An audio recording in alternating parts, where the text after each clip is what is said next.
Marco Polo by Jeff Heckler. Fade in. Super. Bastogne, Belgium, December 1944. Exterior gray sky morning. Snow flurries fall from a gray morning sky, creating a feathery snow globe tranquility. Exterior foxhole day. The head of soldier Declan Decker O'Shea, 24, peers skyward, his eyebrows and military helmet adorned with snow and frost. He blinks as flurries pelt his face. His battled, haggard face belies his rakish, black Irish good looks. His cobalt blue eyes reflect a conflation of sadness and wisdom. Declan is lost in the quiet reverie of the moment. Exterior foxhole later. Explosions and machine gun fire rain in all directions. Bombs burst, debris falls, and men shout. Declan is uprooted from his daydream and jolted into the dangerous reality of the moment. The decimated remnants of Bastogne loom like a ghost in the background. The foxhole is wide enough for 2 soldiers and combat gear, but too short for a tall man like Declan. A snow-covered stone fence buttresses the foxhole. Makeshift Christmas decorations festoon the top of the entrenchment. Private Arturo Mosch, 22, leaps into the hole with a bulging gunny sack. Mosch is a diminutive man with strong Italian features. Mosch speaks with a pronounced New York City accent. Good news, Patton's on his way. Mosch rummages through the sack. His military jacket sports the black, gold, and white screaming eagle patch of the 101st Airborne Division. Declan's weary eyes peek from under the army blanket that enshrouds him. He speaks with a distinct Irish accent. Ain't that grand? Did he happen to mention when? Mosch throws some K&C rations at Declan. The rations spark Declan's interest. He sits up straight. Yeah, it's funny that way. Don't call, don't write, shows up when he wants. Petey, my pain-in-the-ass brother is like that. Mosch opens a K-ration by twisting the metal key and devours like a stray dog. His mouth is full as he speaks. No, I don't think we have enough to go around. He shows up now, he's SOL. Declan smiles and pulls out his mess kit from underneath his blanket. Where do you scam the grub? You don't want to know. Don't say I never did nothing for you. Bon appetit. You are a resourceful lad, Moschelli. Nah, my sister's the resourceful one. Maybe too resourceful. Wow, she's knocked up.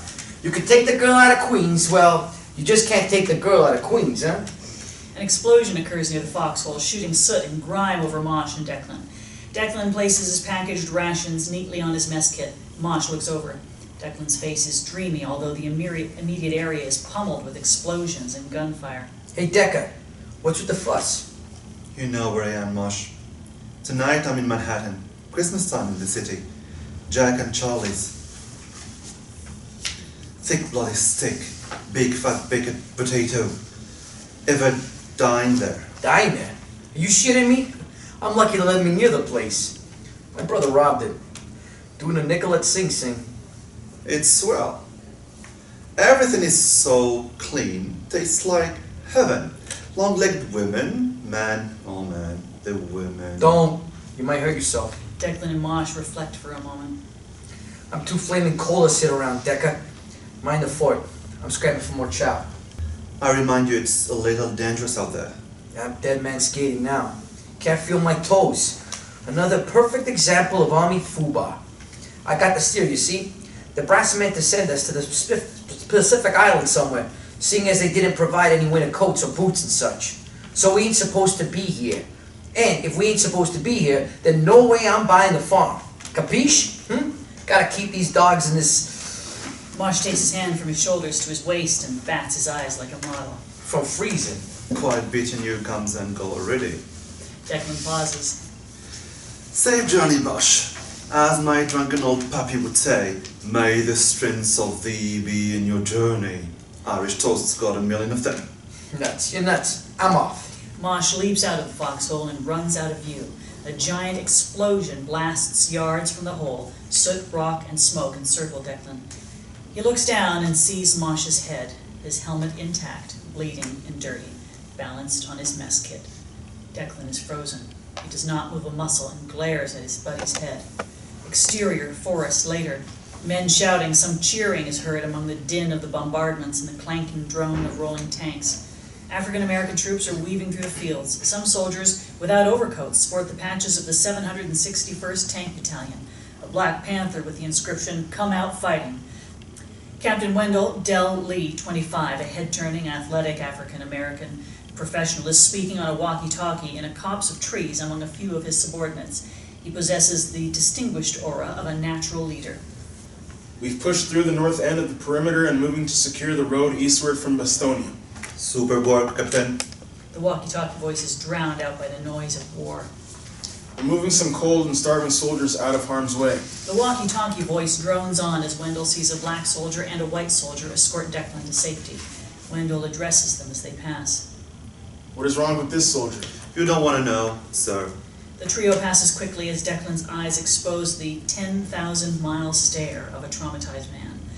Wendell watches the men pass, then lifts his head to gaze at the gray morning sky as flurries gently caress his face. For a brief moment, all is quiet. Super, Pittsburgh, Pennsylvania, January 1950. Exterior, gray sky morning. Snow flurries fall from a gray morning sky, creating a feathery snow globe tranquility. Exterior, city street later. The head of Wendell Lee peers skyward. He blinks as flurries pelt his face, clinging to his pencil-thin mustache. The snow flurries are mixed with a small measure of industrial soot. Exterior, city street later. Wendell is resplendent in his expensive overcoat with a fur-lined collar. A blue and red striped tie is visible below his shirt collar. He clasps an elegant Corinthian leather briefcase. The city bustles with early morning traffic and pedestrians. A red electric streetcar passes. The buildings rise from the streets like jutting glacial formations, Gothic, Victorian, and neoclassical.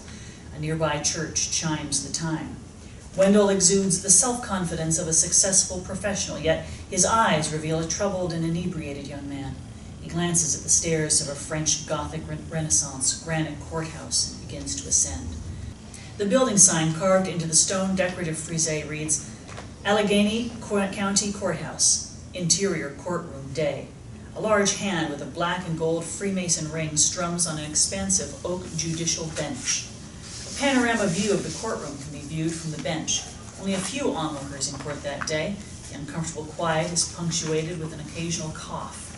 A large door opens at the back end of the courtroom. Wendell Lee's footsteps break the silence as he approaches the defense table. Jules, 23, a red-headed, bespectacled junior attorney, whispers to Wendell and hands him something. Wendell's voice echoes through the courtroom. My apologies for being late, Your Honor.